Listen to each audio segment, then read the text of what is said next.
ಇವತ್ತಿನ ದಿವಸ ಏನು ಇವತ್ತು ಸಂತೋಷದ ದಿವಸ, ವಿಜಿ ಪತಾಕೆ ದಿವಸ ಅಂತ ಹೇಳ್ಬೋದು. ಚಿಕ್ಕಬಳ್ಳಾಪುರ ಮತ್ತು ಕೋಲಾರ ಜಿಲ್ಲಾ ಸಹಕಾರ ಕೇಂದ್ರ ಚುನಾವಣೆಯಲ್ಲಿ ಮೊಟ್ಟ ಮೊದಲ ಜಯವನ್ನ ಮುಳಬಾಗಿಲಿಂದ ಸ್ಟಾರ್ಟ್ ಆಗಿದೆ. ಬಹುಶಃ ನಮ್ಮ ತೆರೆಗೆ 10 ಮತ್ತು ಅವ್ರದ್ದು 9 ಮುಖಾಂತರವಾಗಿ ನಮ್ಮ ರಘುಪತಿ ರೆಡ್ಡಿ ಅವರು ನಮ್ಮ ಅಭ್ಯರ್ಥಿ ವಿಜಿ ಪತಾಕೆ ಸಾರಿಸಿದ್ದಾರೆ.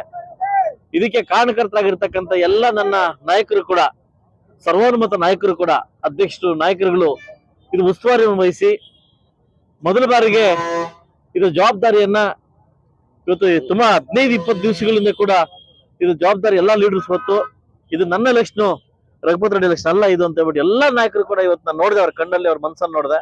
ಇವತ್ತು ಎಲ್ಲಾ 10 ಜನ ನಮ್ಮ ಡೆಲಿಗೇಟ್ಸ್ಗೂ ನಾನು ಕೃತಜ್ಞತೆ ಸಲ್ಲಿಸ್ತೀನಿ. ಹಾಗೂ ರಘುಪತಿ ರೆಡ್ಡಿ ಅವರು ಕೂಡ ಶುಭಾಶಯ ತಿಳಿಸ್ತೀನಿ. ಸಾಕಷ್ಟು ದಿವಸಗಳಿಂದ ಕೂಡ ನಮಗೆ ಕೆಲವು ಏನು ಈ ಥ್ರೆಟಿಂಗು, ಏನು ನಿಮ್ಮಲ್ಲಿ 2 ಬುಕ್ ಮಾಡಿದೀವಿ, 3 ಬುಕ್ ಮಾಡಿದೀವಿ ಅನ್ನೋದು ಒಂದು ಭಯ ಸ್ಟಾರ್ಟ್ ಆಗ್ತಾ ಇತ್ತು. ಅದಕ್ಕೆ ಒಂದು ತೆರೆ ಎಳೆದಿದ್ದಾರೆ. ಮುಳಬಾಗಿಲು ತಾಲೂಕಲ್ಲಿ ಯಾರೋ ಭಯ ಬಿಡ್ಬೇಕಾಗಿಲ್ಲ, ನಾವೆಲ್ಲ ನಿಶ್ಚಿಂತಾಗಿರ್ಬೇಕು ದಯವಿಟ್ಟು. ಯಾಕಂದ್ರೆ ಇಂಥ ಹೂವಾಪೋಳಿಗಾಗಿ ನಾವು ದಾರಿ ತಪ್ಪತಕ್ಕಂತ ಅವಕಾಶ ಬೇಡ. ಸೊ ಮುಂದಿನ ದಿವಸ ಈ ವಿಜಿ ಪತಾಕೆಯನ್ನ ಹಿಂಗೆ ತಗೊಂಡು ಹೋಗ್ತೀವಿ. ಇನ್ನು 25ನೇ ತಾರೀಕು, ನೆಕ್ಸ್ಟ್ ಜೂನ್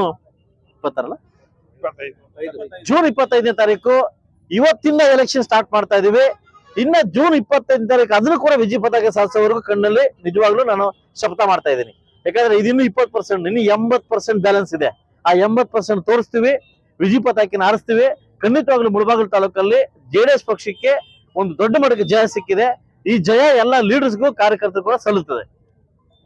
ಅಥವಾ ಭಾನುವಾರ ದಿವಸ ಲೀಡರ್ಸ್ ಮೀಟಿಂಗ್ ಕಾಲ್ ಮಾಡ್ತಾ ಇದೀವಿ. ನಮ್ಮ ಲೀಡರ್ಸ್ ಮೀಟಿಂಗ್ ತಾಲೂಕಿನಾದ್ಯಂತ ಎಲ್ಲಾ ಲೀಡರ್ಸ್ ಮೀಟಿಂಗ್ ಭಾನುವಾರ ಕಾಲ್ ಮಾಡ್ತಾ ಇದೀವಿ. ಅವತ್ತು ಅಧಿಕೃತವಾಗಿ ಈಗಾಗಲೇ ಪೂರ್ವಕ್ಕೆ ನಮ್ಮ ಕಡಪಲ್ ನಾಗರಾಜ್ ಅವರ ಕ್ಯಾಂಡಿಡೇಟ್ ಆಗಿದ್ದಾರೆ. ಪಶ್ಚಿಮ ಕ್ಯಾಂಡಿಡೇಟ್ ನ ಭಾನುವಾರ ಅನೌನ್ಸ್ ಮಾಡ್ತಾ ಇದೀವಿ. ನಮ್ಮಲ್ಲಿ ಯಾವುದೇ ರೀತಿ ಗೊಂದಲ ಇಲ್ಲ. ನಮಗೆ 10, ಅವರಿಗೆ 9, 10-9 ಅಲ್ಲಿ ಬಿತ್ತು. ಅವ್ರದ್ದೇನು ಅವ್ರು ತಗೊಂಡೋಗಿರೋ ಅವ್ರು ಬಿಟ್ಕೊಂಡಿದ್ದಾರೆ. ಅದು ನಮ್ಮನೆ. ಇವತ್ತು ನಮ್ಗೆ ಗೊತ್ತಾಯ್ತು ನಮ್ಮನೆ ಊಟ ಇವತ್ತು ನಮಗೆ ಅಂತ. ಬೇರೆಯವ್ರ ಮನೆ ಊಟ ಇವತ್ತು ನಮ್ಗೆ ಆಗೋದಿಲ್ಲ. ಸೊ ನಮ್ಮನೆ ಊಟ ನಮಗೆ ಸಿಕ್ಕಿದೆ. ಇದಕ್ಕೆ ಕಾರಣಕರ್ತರಾಗಿರುತ್ತೆ ಎಲ್ರಿಗೂ ಶುಭಾಶಯ ತಿಳಿಸ್ತೀನಿ. ಹಾಗೂ ಭಾನುವಾರ ದಿನ ಲೀಡರ್ಸ್ ಮೀಟಿಂಗ್ ಇದೆ. ಲೀಡರ್ಸ್ ಮೀಟಿಂಗ್ ಅಲ್ಲಿ 2 ಕ್ಯಾಂಡಿಡೇಟ್ ಅನೌನ್ಸ್ ಮಾಡಿ ಸರ್ವತೋಮುಖವಾಗಿ ಎಲ್ಲರೂ ಕೇಳಿ ಆ ಕ್ಯಾಂಡಿಡೇಟ್ ಕೂಡ ಗೆಲ್ಸ್ಕೊಂಬರ್ತೀವಿ. ತುಂಬಾ ಚೆನ್ನಾಗಿ ಬಂದಿದೆ. ಈಗ ಇನ್ನು ಅಲ್ಲಿಂದ ಮಾಹಿತಿ ಬಂದು ಇನ್ನು 2 VSS ಓಪನ್ ಮಾಡ್ತಾರೆ ಅಂತ ಕೋರ್ಟ್ ಇರೋದ್ರಿಂದ ಅದು ನಾಳೆ ಅಥವಾ ನಾಳಿದ್ದ ತೆರೆಗೊಳ್ಳುತ್ತದೆ. ಬಹುಶಃ ಬ್ಯಾಲನ್ ಗೋವಿಂದ ಗೌಡ್ರ ಒಂದು ಏನು ನಮ್ಮ ಒಂದು ಸಂಘ ಇತ್ತು, ನಮ್ದೊಂದು ಪರ್ಯಾಯ ಸಂಘ ಇತ್ತು ನಮ್ದು ಎಲ್ಲ ಸೇರ್ಕೊಂಡು. ಸೊ ಖಂಡಿತ ನಾವು ಜಯಗಳಿಸ್ತೀವಿ ಅನ್ನೋ ನಂಬಿಕೆ ನಮಗಿದೆ. ಖಂಡಿತವಾಗ್ಲೂ ಮುಂದಿನ ಏನಾಗುತ್ತೆ ಅಂತ ಕಾದ್ ನೋಡೋಣ. ಖಂಡಿತ ನಾವು ಏನು ಬರೀ ನನ್ನ ಮುಳಬಾಗಿಲು ತಾಲೂಕಿಗೆ ಸೀಮಿತರಾಗಿ ಈಗ ಎಲೆಕ್ಷನ್ ಚುನಾವಣೆ ಮಾಡಿಲ್ಲ. ಕೋಲಾರ ಜಿಲ್ಲೆಗೆ ಎಂಟ್ರಿ ಆಗಿದ್ದೀವಿ. ಈ ಒಂದು ಚುನಾಯಿತ ಮುಖಾಂತರ ಎಂಟ್ರಿ ಆಗಿದ್ದಾರೆ, ಎಂಟ್ರಿ ಮಾಡಿಸ್ಕೊಂಡಿದ್ದಾರೆ. ಬಹುಶಃ ನಮ್ಮ ಸಂಘದ ನಮ್ಮ ಒಂದು ಪರ್ಯಾಯ ಇದೇನಿದೆ, ನಮ್ಮ ಒಂದು ಸಂಘದ ಅಧ್ಯಕ್ಷರಾಗಿ ಮುಂದೆ ಹೋಗ್ತಾರೆ. ಆ ನಂಬಿಕೆ ನನಗಿದೆ. ಅವಕಾಶ ಕೊಡಬೇಕಾಯ್ತು. ಕಾಂಗ್ರೆಸ್ ಅಲ್ಲಿ MLA ಸ್ಪರ್ಧೆ ಮಾಡಿ ಗೆದ್ದಿದ್ದಾರೆ. ಅದು ಕಾಂಗ್ರೆಸ್ ಪಕ್ಷದ ಕಾರ್ಯಕರ್ತರು ಮತ್ತೆ ನಾಯಕರು ಥಿಂಕ್ ಮಾಡ್ಬೇಕು. ನಾನ್ ಥಿಂಕ್ ಮಾಡೋದು ನನ್ನ ಇದಿಲ್ಲ.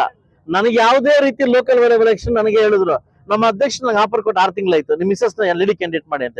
ನಾನು ಹೇಳಿದೆ ಕೈ ಮುಗ್ಬಿಟ್ಟೆ, ಅವಳು ಹೆಂಡತಿ ಆಗಿಲ್ಲ, ನಾನು ಗಂಡ ಆಗಿರ್ತೀನಿ, ದಯವಿಟ್ಟು ಬೇಡ ಅಂತ ಹೇಳಿದೆ. ಆಯ್ತಲ್ಲ, ಯಾರು ಏನ್ ಕೆಲಸ ಮಾಡ್ಬೇಕು ಆ ಕೆಲಸ ಮಾಡಿದ್ರೆ ಅದನ್ನು ಚೆನ್ನಾಗಿರೋದು. ನಾನೋಗಿ ಬೇರೆ ಕ್ಯಾಂಡಿಡೇಟ್ ನಾನು ಯಾರು ಉದ್ದೇಶಪೂರ್ವ ಮಾತಾಡ್ತಾ ಇಲ್ಲ. ನಾನೋಗಿ ಬೇರೆ ಕ್ಯಾಂಡಿಡೇಟ್ ಮಾಡೋದು ಅದು ನಂಗೆ ಸರಿ ಇಲ್ಲ, ನನಗೆ ಇಷ್ಟ ಇಲ್ಲ. ಅದು ಫಸ್ಟ್ ಆಫ್ ಆಲ್ ನಾನು MLA ಆಗಿದ್ದು ನನಗೆ ಇಷ್ಟ ಇದೆ.